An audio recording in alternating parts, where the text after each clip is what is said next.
A mí me gustaría comenzar dando las gracias por haberme ofrecido la oportunidad de participar en este encuentro, que me parece absolutamente necesario. Yo quiero centrar mi intervención en torno a tres cosas. Lo primero, una vocación histórica sobre esta causa común que tenemos, que es la escuela pública. Lo segundo, contar tres anécdotas que me parecen que son derrotas de lo público y que no están vinculadas a lo 11, no lo que quisiera elevar a la condición de categoría, pero lo contaré. Y por último, hacer unas propuestas muy pocas, las que me dé tiempo, de cómo alternativas sencillas, básicas, que yo creo que debemos hacer para defender lo público y la escuela. Empiezo por la evocación histórica. En el año 1835 en nuestro país se publica una obra traducida por Pascual Madó que se titula Estadística de España, de Moreau de Llans, que es un tipo muy curioso, un aventurero, un militar francés, pero que crea en Francia una oficina de estadística y que se interesa por el más desconocido de los países europeos, por el que está sometido a un estado absoluto de barbarie. Eso lo dice él, que es España, ¿no? Entonces le llama la atención una cosa muy sencilla, lo dice en esa obra, está en internet, lo podéis bajar, y calcula a través de documentos oficiales. En España, por supuesto, no hay estadísticas, la mayoría de los países europeos lo han iniciado, la alfabetización de población española. Solo, según él, solo hay un 6% de porcentaje de la población que sepa escribir. Y él lo que dice de nuestra enseñanza, dice: el sistema de educación pública tendía en España a eternizar la esclavitud de los espíritus y al efecto limitaba la enseñanza a las clases superiores y la reducía a todo lo que era extranjero a los intereses de la sociedad y a la utilidad del país.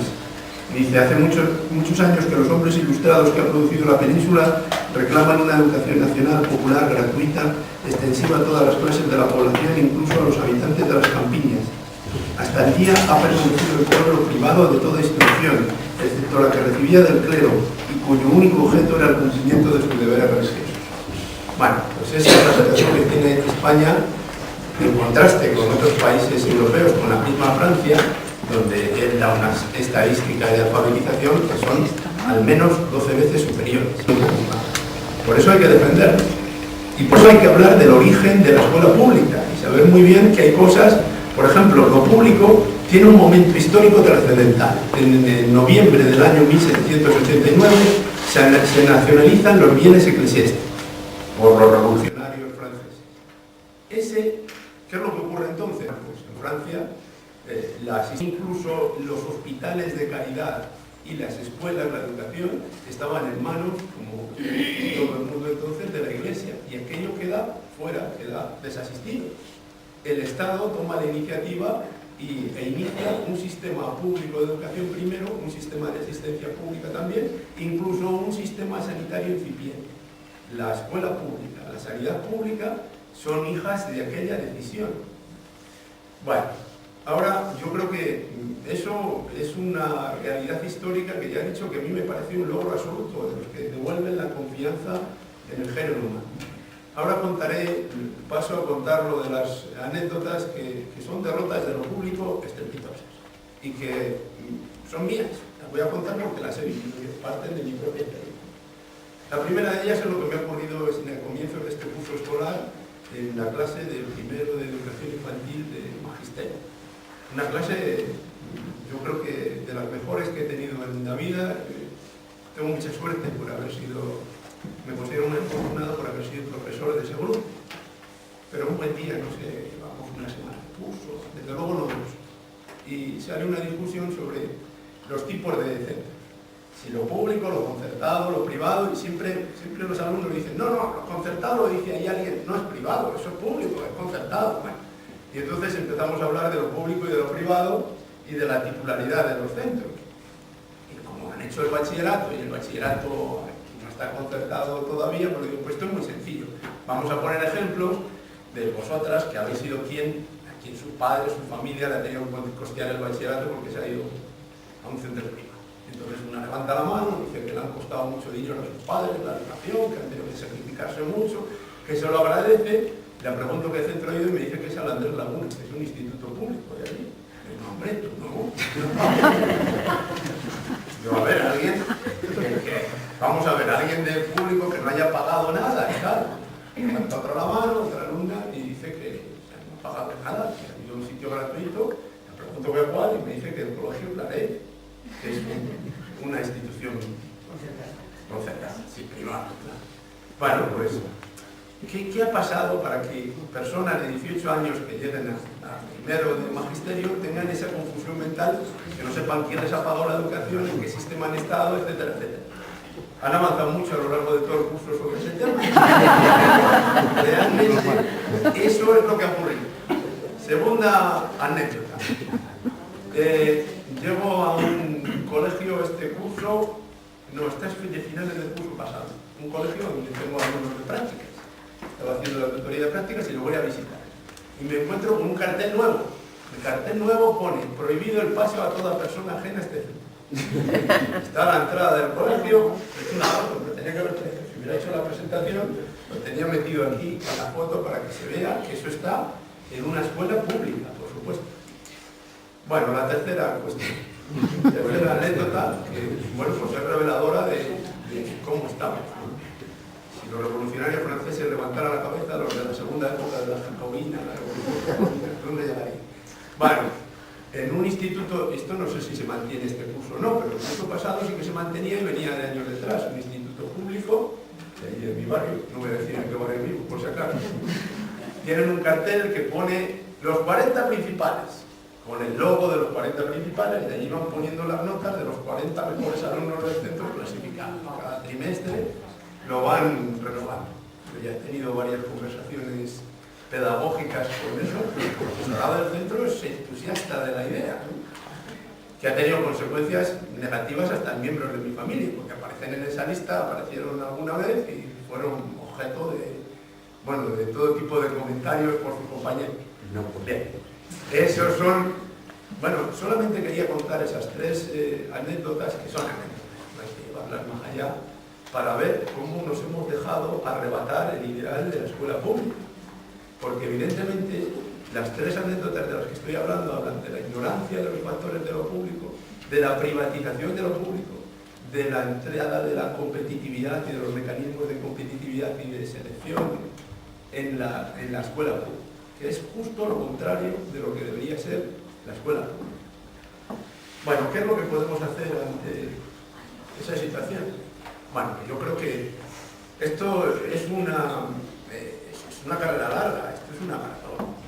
Hemos perdido algunas etapas, pero mi visión es que tenemos que hacer muchas cosas.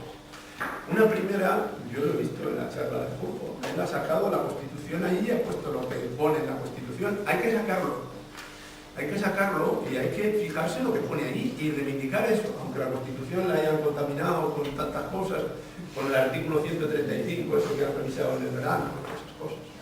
Pero hay que sacarlo. Hay que sacar la Declaración Universal de los Derechos Humanos, que habla de lo mismo que estaba diciendo poco antes.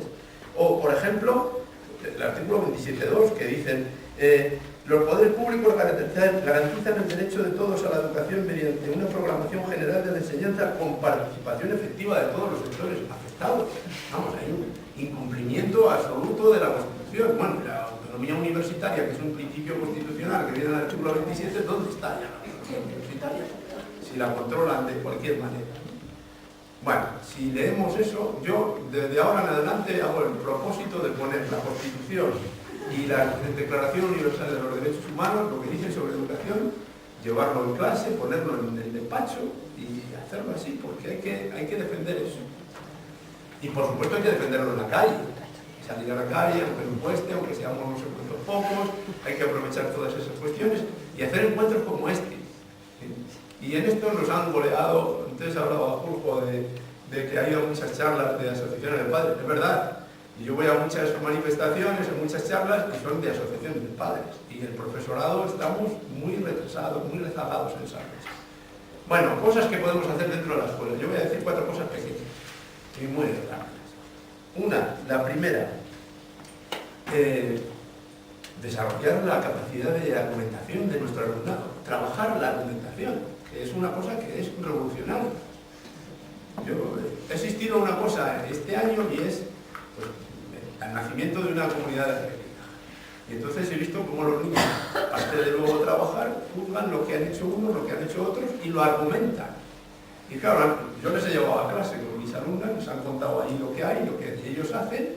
Las alumnas les han preguntado que por qué hacen eso y ellos han dicho por qué lo hacen. Mejor o peor, han buscado las razones. Y entonces los chavales de 8 y 9 años han preguntado a las alumnas de magisterio que ellas qué hacen, y se lo han contado muy bien, y luego les han preguntado por qué lo hacen. Y se han callado. Bueno, pues esa argumentación no está. Entonces somos seres de actos y de lenguaje, esto lo dice Habermas. Muy bien. Y no hemos renunciado a construir esa comunidad social de habla, que es realmente la capacidad de los argumentos. Cuando se habla de tanta autoridad, de profesorado y tal, pues si realmente lo que deberíamos crear es comunidades en donde hubiera un diálogo igualitario y donde realmente esa capacidad nos ayudara a construir seres autónomos, seres racionales, que no se dejasen dominar por este y que tengan construida esa capacidad de argumentación, que no es solo la de comprender, la de interpretar, sino la también de dar las razones por las que se sostiene una cosa y no otra. La segunda cuestión es introducir la experiencia. La experiencia ha huido de la escuela. Yo me acuerdo de una escuela de verano del Consejo Educativo en Palencia hace muchísimos años, en donde yo creo que ese fue el tema central. Yo era un crío. Porque fui allí, era un crío porque tenía 21 años o 22, acababa de empezar a trabajar de maestro. Y aprendí muchísimo. Eso de la experiencia fue lo que metía, lo que había ahí. Ahora realmente la experiencia está ahí. Entonces he visto una cosa interesantísima este año, que podría parecer interesantísima, pero a mí me parece una melonada, muy alabada por esto. La simulación de la democracia en la escuela. ¿Qué puñetas de simulación? La experiencia de la democracia en la escuela, que es lo que se aprende. No vamos a simular nada. Eso de la palabra, el lenguaje, la acción, todo eso está ahí. La tercera cuestión, la idea de comunidad, la participación, es básico. No se puede crear, esto del letrero que he dicho yo es una barbaridad. La escuela pública es la escuela de la comunidad. Esto del distrito único y todas estas cosas que están haciendo destroza todo esto. Si no hay comunidad educativa, y no me refiero solo a los niños, al alumnado, al profesorado y a las familias, toda la comunidad del centro, debe ser un centro abierto. Si no hacemos eso, hemos perdido un argumento esencial de la escuela. Y la última cuestión, diría más, pero ya no tengo más tiempo, ya me ha avisado Miguel Ángel, es la de la... Yo soy educador y tengo un sueño, pero un sueño, y es que realmente haya una generación, se produzca una transformación en la escuela y se produzca una educación para la desobediencia absolutamente necesaria. Echamos la culpa a los medios de comunicación, a la ideología de todo esto que nos está pasando, de cómo se está construyendo los seres humanos, de la manipulación. Pues no, la escuela, tal y como está construida ahora, y la escuela pública manipula porque crea seres conformistas, sumisos, que han adquirido la insolidaridad dócilmente, el principio este de la insolidaridad dócilmente adquirida, el otro SIDA, ¿no?, que decía Mario Benedetti, ¿no?, y que nos lleva al individualismo, al conformismo, a lo tuyo, tú déjalo, que no pasa nada. Bueno, pues realmente esta escuela que nos gusta tanto, tan obediente, tan sumisa, hay que romperla de arriba abajo. Y entonces hay que empezar a hablar de la educación para la desobediencia, porque también ya es hora de que hablemos un poquito de desobediencia civil. Y entonces eso hay que hacerlo en la escuela. Y la desobediencia civil se trabaja en la escuela desde la educación para la desobediencia, con tranquilidad y desde luego también trabajando los conflictos que puedan surgir. Y luego pues hay que tener un poco de confianza. Hay que recordar, y con esto acabo ya, que nosotros somos maestros, somos maestras, somos profesorado de la educación pública, y nosotros somos los profesionales de la esperanza. No de la esperanza, la esperanza en minúsculas. Y entonces, de verdad, es que creemos que las cosas se pueden cambiar, por eso estamos en esta profesión tan bonita. Y no quería deciros más que eso. Muy bien.